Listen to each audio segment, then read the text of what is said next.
Сәлем баршаңызға. Түрмеден келген қыз атты әңгіменің 10-шы бөлімі жариялануда. Каналға тіркеліп лайк басып, әңгіменің соңына дейін тыңдап шығыңыздар, өте қызық. Жұмысымда отырып көзім ілініп кетіпті, әлдекімнің туфлиі тықылдаған дыбысқа елеңдеп ояндым. Қарасам баяғы таныс келіншек, жігітімнің туысқаны. Бұл қайдан келе қалды, жоғалып кетіп еді ғой деп таңдана қарады. Қалайсың құрбым, көптен бері хабарласа алмай кеттік қой дейді, қолын созып. Салқын ғана амандасып орнымнан тұрдым. Ол болса жалбақтап алып ананы-мынаны сұрап жатыр. Тойға дайындықты бастадыңдар ма? Жігітің кредит аламын деп жүгіріп жүрген. Үйі қаңырап бос қалды. Енді үйлену керек. Өлетін адам өлді, өлгеннің соңынан өлмек жоқ дегендей шұбырта сөйледі. Бұл осылай алдын ала келіп кетеді. Жігітім жайлы біраз әңгіме айтады. Енді жігітім келеді. Соңғы 3-4 айда осыны байқадым. Жоғалып кетіп қайта пайда боларда алдын ала мына құрбым келеді. Содан соң оның өзі бас сұғады. Сонда деймін да, өзі тікелей келсе болмай ма? Жалпы бұл екеуі өздері айтқандай нағашылы жиендер ма, әлде бай мен қатын ба, түсінбедім. Мына заманда түрлі сұмдықтар бар, сенбеске амалың жоқ. Байын альфонс қып қойған қатындар бар, қатынын көңілдес қып қойған еркектер бар. Әрине, сіздің құлағыңызға түрпідей тиіп жағаңызды ұстарсыз. Бірақ ондайлар бар. Қазіргі қазақ қоғамы қаптаған былық. Жасы 40-қа келген жатып ішер жалқау жігіт келіншегін әлде бір дөкеймен көңілдес еткен. Ол дөкей кім десеңіздер, өзінің туысқан жақыны. Бұл аз ба? Соңында қорлыққа шыдамаған сол келіншек арам байын өлтіріп түрмеге барды. Өйткені байы өзінің дөкей ағасын шантаж жасап келіншегімді зорлады деп бәленбай ақша сұраған. Әлде сұрап үлгермеген бе, нақты білмеймін. Сонда абыройын ойлаған келіншек ұйқыда жатқан байын балталап тастаған. Адам өлімі болған соң белгілі, байғұс 5 жылда арқалап бізге барды. Әрі қарай авторитет көкжал қатынның қолына түсіп қолжаулығы болды. Сырттай қарасаң адам өлтірді дегенге, жалпы сол келіншекті адам өлтірді дегенге ешкім сенбейді. Бірақ бұл ақиқат, бұл сотта дәлелденген қылмыс. Мұндайларды айта берсем көп қой, сол түрмеге әйел затының бармағанын тілеймін. Қайталап айтамын, осы обый аса қауіпті деген түрме мына алаяқтар мен жемқорлар отыратын түрме емес. Біздің түрмемен салыстырсаң, олар отырған түрмені жұмақ дерсің. Сондай түрменің тағы бір сұмдығын ашайын. Ол баста әлгі келіншектің үстінде біраз талас болды, тіпті қан жоса қырғын болды. Оныңыз бірнеше аптаға созылып барып әрең басылды. Сол аралықта біздің түрмеде күнде разборка болатын. Соңында паханшадан үкім шығып, түрмеде көкжал деген лақап аты бар семейлік келіншекке бұйырды. Яғни соның жекеменшік олжасына айналды. Мұндайларды айта берсем көп қой, әріге бармай-ақ қояйын. Өзі қайда, өзі неге хабарсыз кетті деп сұрадым қатқыл дауыспен. Айттым емес пе құрбым, ол кредит деп жүгіріп жүр, чота сен қамсыз көрінесің ғой, әлде тұрмысқа шықпайсың ба дейді. Бұл менің өткендегі сұмдықтан соң басым қатып миым ашып жүрген кез еді. Еркек қой, айтатыны болса өзі келіп айтсын, сен араласпашы деп айтып салдым. Құрбымның басы салбырап телефонына үңілген боп қалды. Мұндайда не ойлайын, миым жарты әлемді шарлап кетті. Апырай деймін, не болса да осы қыздың сөздері рас болғай деймін. Өйткені 30-ға біраз бар десем де, бай керек қой құрсын. Бірақ өткен жолы қаша жөнелгені несі, еркек емес пе? Менің жігітімді көріп ыстып кетті, онысы несі екен деп ойға шомып отырсам. Жарайды құрбым, көңіл күйің жоқ сияқты, мен қайтайын, бір жерге баруым керек деген қыз есікке қарай беттей берді. Аман бол, нағашыңа сәлем айт деп сыртқа дейін шығарып салдым. Су жаңа көлігін оталдырып кете барды. Қарасы батқанша біразға дейін соңынан қарап тұрдым. Рас қой, бұл қыз кедей кепшіктің қызы емес. Мынандай тұлпарды анау-мынау қазақ қызы тізгіндей алмайды. Әлде мұның менің әкеммен шатысы бар ма? Әйтеуір хал сұрап шыр айналшықтап алды, мүмкін бірдеңесі бар шығар. Дегенмен жігітім айтқан 10 күн өткенше ешкімге сыр бермеу керекпін, кеңірдегіме пышақ тақап тұрып құлағыма құйып жіберді ғой. Алайда адамның жанын адам алу дегенің оңай емес, ол да артын ойлаған шығар, оны мен де түсінемін. Тапсырыспен келіп басқаны өлтіріп барса, өзін түрме заңы кешірмейді. Заказға түрме басшылығының қатысы болған соң артымыз ашылып қалмасын деп бір түнде көзін құртады. Біле білсеңіздер, түрмеге тік аяқта кетіп табытпен оралғандардың көбі сондай құпия жағдайда өлетіндер, не істесе де олардың қолдарында. Бұйрық түсті, тапсырма орындалды деген сөз. Сонан соң өлім қағазыңда туберкулезник деп тұрса таң қалмаңыз. Мына заманның былығы мен бұзығы көп. Оны көп адам біле бермейді.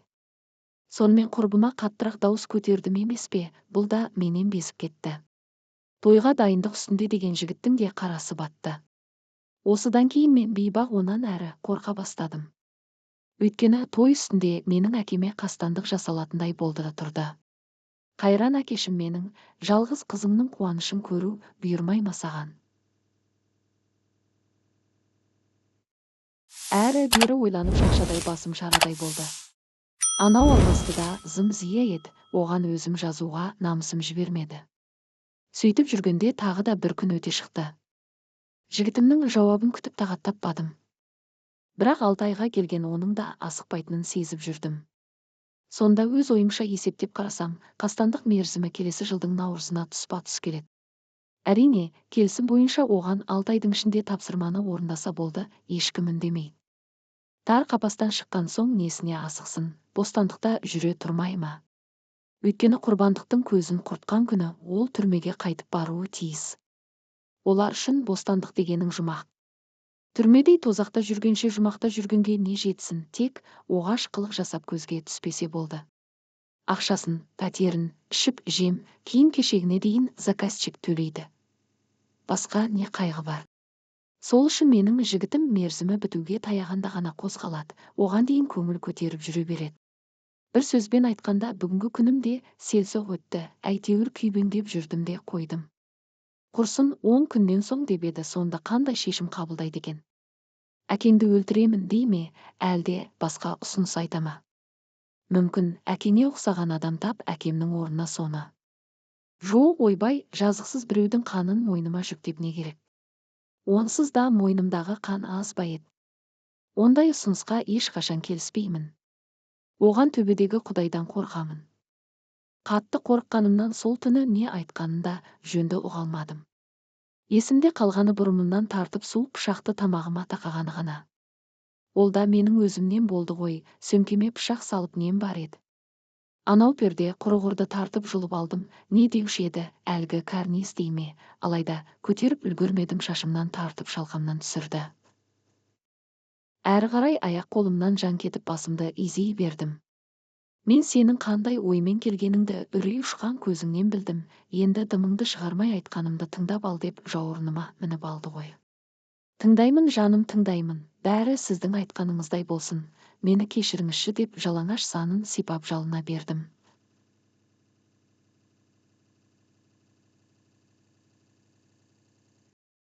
Жалынбай көрші, жалаңдаған пышақ қос анарымның арасын сызып келіп тамағыма тақалды.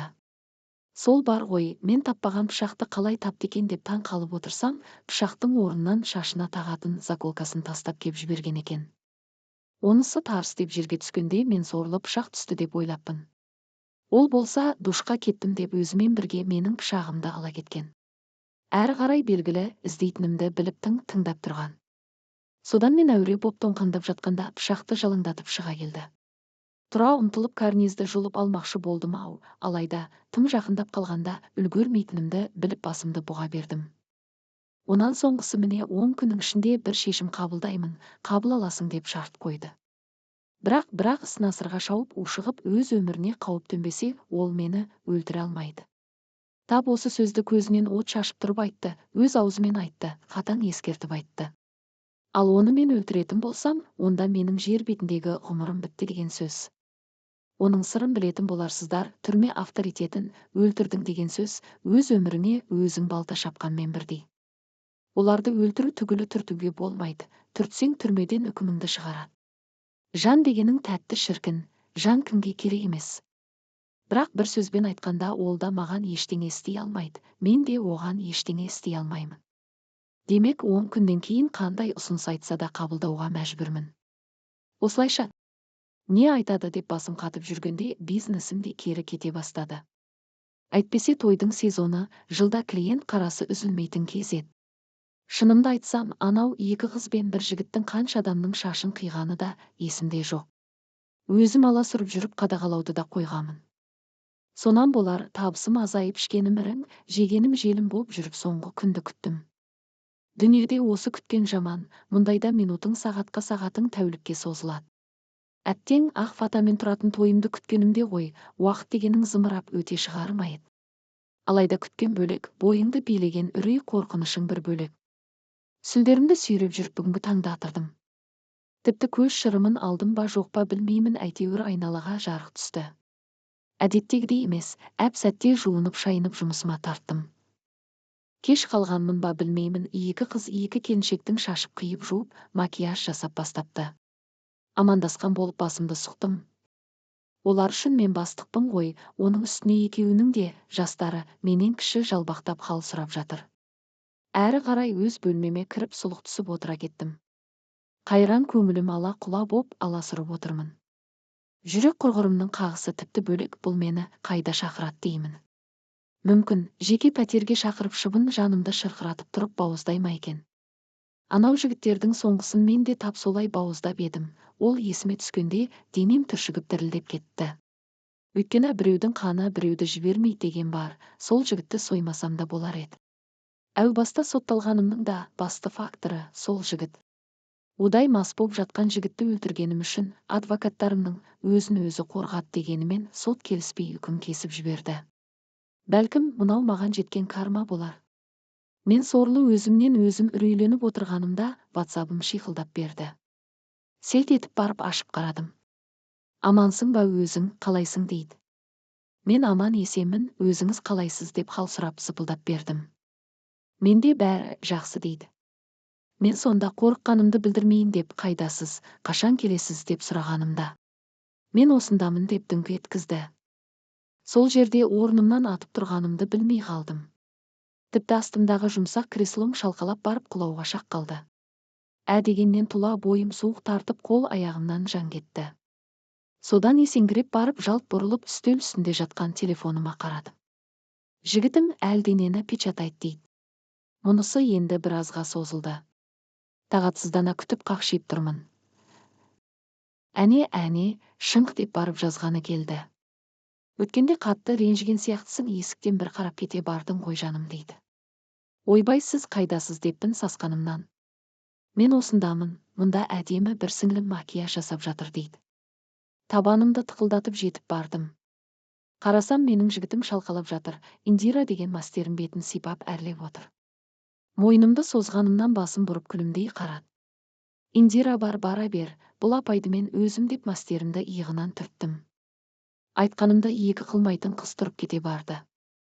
Мен болсам кеуде тұсы ашық-шашық жатқан жігітіме жақындай бердім. Білмеймін, бұл менің қорқынышым ба әлде қызғанышым ба еді. 10 бөлімінің соңы жалғасы бар. Каналға тіркеліп лайк басып пікір қалдырып кетуді ұмытпаңыздар.